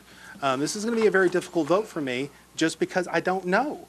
I don't know that things that were promised to us while we were making the decision, now that we're getting ready to make the final appropriation, I don't know if they're going to be there or not. And I think a lot of it's just going to have to come down and trust the word of the people who came before us and to say that. I don't know what action we can take if they don't follow through, but I appreciate you entertaining the debate here. I think it's very much a part of this discussion that before we spend any sort of amount of money, particularly $2.9 million, we have an expectation of what is going to fully be delivered by that. Thank you. Alderman Gilly. Thank you, Mayor. I just want to point out a couple things. Mr. Verbal, thank you for answering those questions. Address the chair. When you voted to not buy or buy the land, there was nothing in the contract that said, we are doing this because of this. You might have felt that way, but at the end of the day, you had to vote thinking you're going to spend $2.9 million or $3 million to buy a piece of property, whether it was going to come or not. Bottom line. And I just want to make sure that that's understood. There's nothing in any terms of any contract that says anybody has to do anything. Second thing, 12 years was how long it took by the time Volunteer Park at Arrowhead was purchased before a soccer game was played there. So for us to come in and put a 36 or 60 month deadline on this piece of property is absolutely absurd. It's absurd. We're going to ask a group of citizens to do something that the city couldn't do in 12 years in less than 2 or 3 or 4, whatever. That's all I have. Thank you. Thank you, Alderman Gilly. Alderman Stamper. Thank you, Mayor. I realized looking at the first reading, it said absent Stamper. I've forgotten. I missed the last meeting. I should have abstained on the minutes. I did not review the tape. I had a death in the family. I was out of town, and it just escaped my mind. But what did jog my memory was our discussion in finance, and I know our city attorney talked about, the language of what we're going to use these funds for, because at the time I thought it said passive park in committee or something, and we wanted to adjust it. So I wanted to make sure that issue, what we do with the land that we have, that we're not restricted with this ordinance, as far as if something happens, and we've talked about contingencies, if something were to happen, that we're not, boxing ourselves into a specific use with this specific ordinance. Obviously, we all have our ideas of what's going to transpire with other property adjacent, those types of things, but I want to make sure that the language in this didn't hem us in. It says capital outlay note as appropriated. I think that initially at one point said for passive use park. No? No. I'm totally mistaken. Completely different issue. That was Mr. Sprouse's resolution that if they donated land to the city, it would be for a passive park. Gotcha. Okay, so this is just saying we're going to borrow 2.9 and we're going to use the proceeds from that bond to purchase the land. For a public park. That's the restriction. Okay, that's not spelled out here in the ordinance, though. And there are no restrictions on our use. That's what I wanted to hear.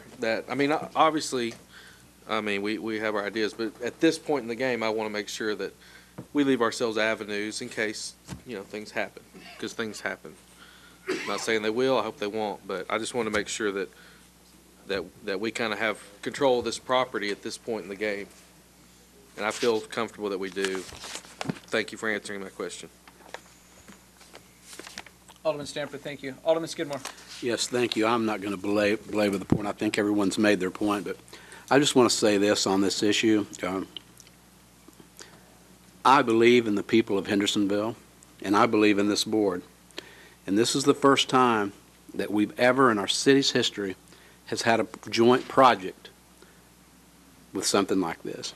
And I'm proud of that fact, that we've been able to bridge this gap, because we've heard about a lot of it tonight, and we hear about it a lot overall in the United States with their Congress and with local municipalities everywhere, how government has just lost touch with the people. This is something that we are working together with people. I think this ordinance, I will agree wholeheartedly, this questioning has gone way beyond the scope of what this ordinance is, procedurally speaking. I'm ready to call the question on if there's any more discussion on this issue, I'm ready to call the question, because I think we've already hashed and rehashed this issue out. We're talking about 2.9 on this right here, and I'm ready to vote up or down with this. So, Mayor. If you want to withdraw your motion, we can just vote. Okay, I'll withdraw my motion. Okay. We have nobody else in the queue. Please signify agreement to second reading of ordinance 2018-9 by saying aye when Kay calls your name, and if you're opposed, please say no. Brown. Aye. Campbell. Aye. Cunningham. Aye. Frisbee. Aye. Frost. Gilly. Aye. Petrelli. Aye. Skidmore. Aye. Sprouse. Aye. Stamper. Waters. Woodcock. Clary. Aye.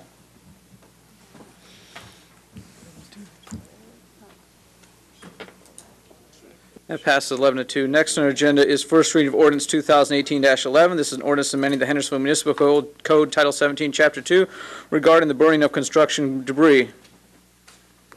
I so move. A motion and a second. Alderman Sprouse? Yes. Thank you, Mayor. I'm not going to go over all the points I made when this was up the first time.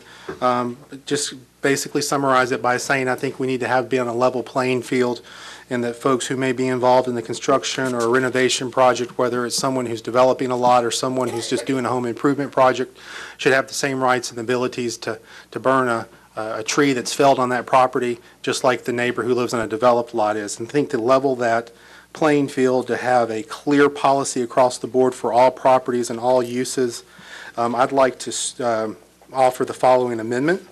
The first part of it is to strike 3 words. If you look at the third line, where it's the first 3 words, trees, limbs, and brush. Strike those 3 words. That will leave everything else, construction material, debris, anything that's brought onto the property is going to have to be carted off. But anything that's cleared from the property, that's natural on the property, is going to be able to be burned. That makes it consistent across the board. So strike those 3 words. And then I'd like to offer, since there have been questions about what's a $50 fine on a large commercial development, I can understand $50 fine is not very much. We've had some success with our historic zoning ordinance. Instead of having a $50 fine, if someone bought a historic property in Hendersonville and they demolished it, they actually, I believe they would lose the right to get a building permit for that property for 3 years. And I think that has some pretty good teeth and has been successful for us since that's been passed. So what I would like to do is, the second part of the amendment is to say that on a first offense, that the property owner would be unable to get a permit, a burn permit, for the 6 months, not just for that property, but for all properties that person owns or company owns. And on second offense and subsequent offenses, it would be for 1 year. We have a motion. Second. And a second. I've got a question. Chief Bush, have you heard these changes previously? Tooth and nail to get that in there. Did you do that? Yeah, come on up here, please. Because when Lucky tears down a bunch of damn trees, we're Nah, he's an officer. Is that right? Yeah.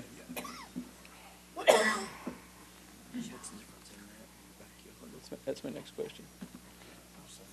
Chief Bush, go ahead. Have you heard of these changes, proposed changes? No, this is the first time. I mean, obviously, we had some conversation a couple of meetings ago. Obviously, if you're going to allow the construction folks to do the trees, limbs, and brush, we're just really going back to where we were. We're not trying to restrict homeowners and their burning. If we allow these construction people to keep doing what they've done in the past, we're going to keep doing what we've had to do in the past, and that's go out, wait 2 or 3 hours when we try to get a hold of somebody where they've left it unattended. The piles are much larger than what they're supposed to be, and we're exhausting a lot of time and effort in trying to keep these under control. I appreciate that. In response... Hold on. John, I've got a question for you. I mean, state limits us to a $50 fine. Can we add these penalties in this situation?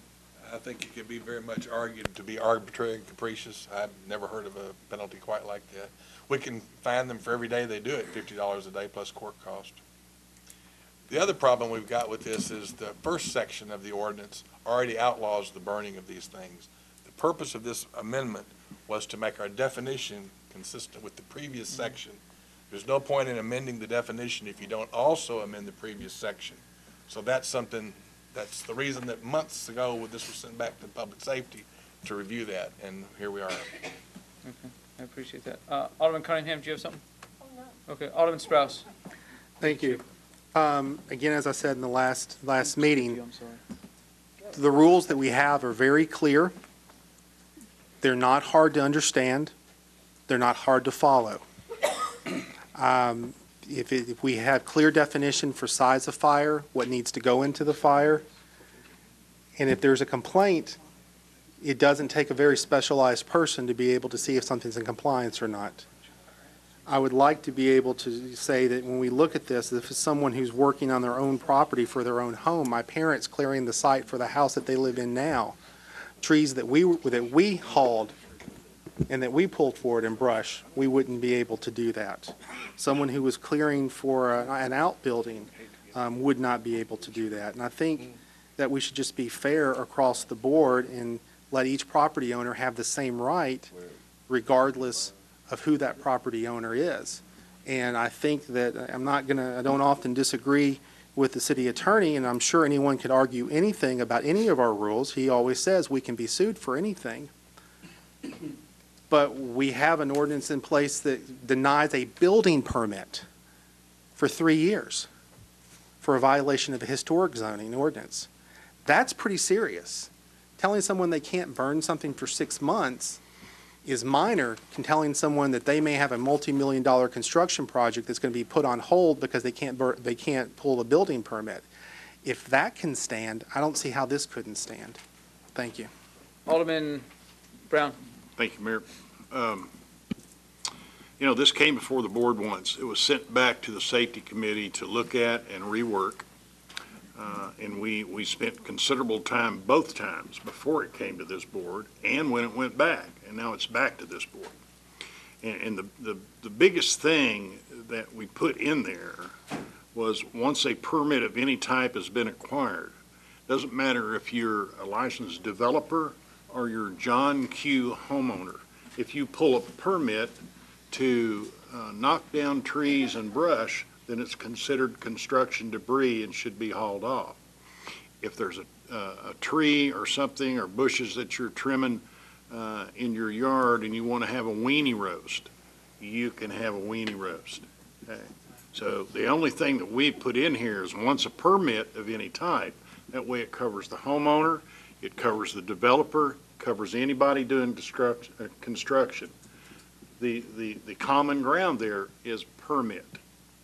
So I'm not going to vote for the amendment. I want to keep it exactly like it is because it's been reworked twice and this is a good policy. Thank you. Alderman Strauss.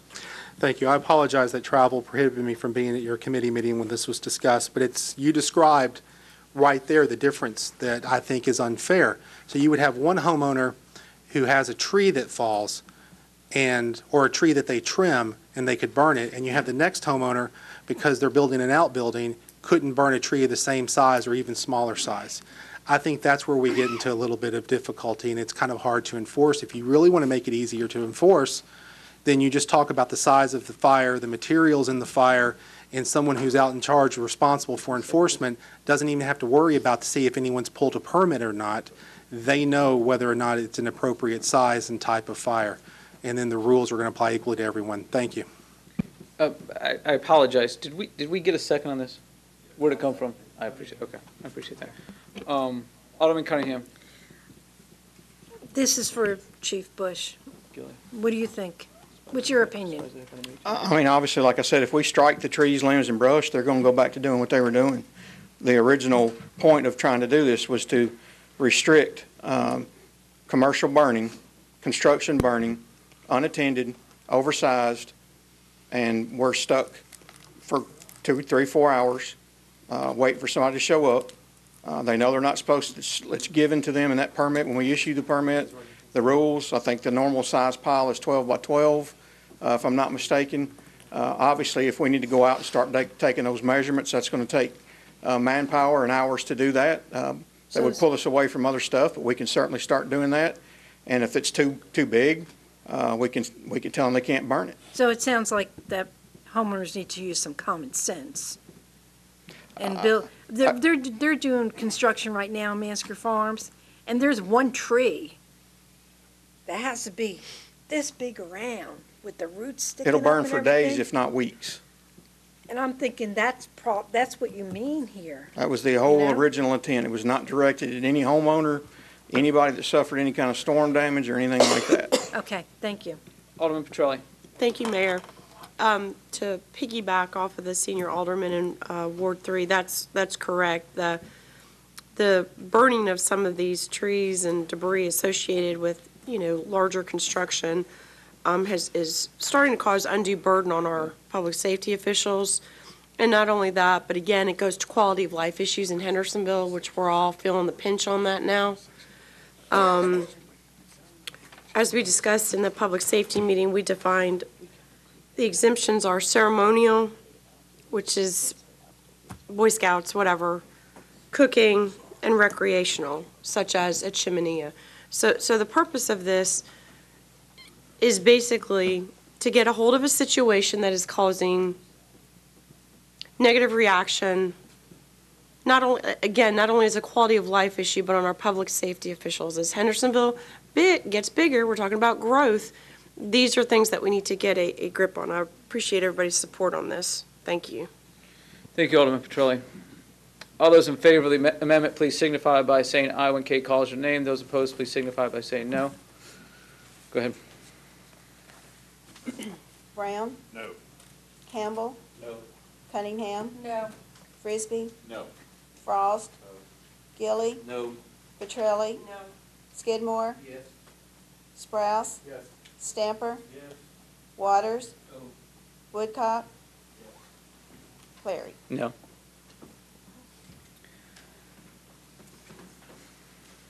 The amendment fails 4-9. Now we're back on the main motion. Alderman Woodcock. Quick question for Scotty. I'm sorry. I didn't notice you walked away. I've lived in a couple developing neighborhoods, and I thought of something since the public safety meeting. I remember them digging a large pit, bulldozing all of the trees into the pit, I'm assuming pouring gas on it, starting the fire. I hope not. And then covering the pit. And so basically the fire was contained inside the earth, and they let it sit for days, and then they uncovered it and it was just ash. So is that allowed? Could that be allowed? It has been in the past, but as that stuff, if the weather comes up, a storm comes in, blows ash everywhere, we get all the complaints about vehicles. It's in my house. I'm having difficulty breathing the way it moves the smoke. Again, it's the unattended part. If it's still sitting there in that pit burning by the rule, it's not supposed to be left there unattended and allowed to burn. Okay. Alderman Woodcock, anything else? No. All those in favor of first reading of ordinance 2018-11, please signify by saying aye. Aye. Those opposed, please say no. Who was it? Alderman Stamper. That passes 12-1. Next on the agenda is first reading of ordinance 2018-18. This is an ordinance amending our budget ordinance, which is 2017-23, by appropriating general funds in the amount of $88,534 to the Codes Department due to an unexpected retirement. I so move. I have a motion, a second. Alderman Woodcock. Just a clarifying question. Is this the unexpected retirement that we knew about a few months ago? Some of us did, some of us, it was unexpected. Okay. All those in favor of first reading of ordinance 2018-18, please signify by saying aye. Aye. Those opposed, please say no. That passes unanimously. Next, we have first reading of ordinance 2018-20. This is an ordinance amending the Hendersonville Municipal Code, Title 7, Chapter 6, regarding explosives. Alderman Petrelli. So moved. Second. A motion and a second. All those in favor of approving first reading of ordinance 2018-20, please signify by saying aye. Aye. Those opposed, please say no. That passes unanimously. Next, we have a motion to take a 5-minute break. We have a motion. I don't have a second. We have a motion and a second. All those in favor of taking a 5-minute break, please signify by saying aye. Those opposed, please say no. Oh, my word. Hold on. No, I'll withdraw. Okay. It's my opinion that that majority, that passed unanimously. We'll see you in 5 minutes.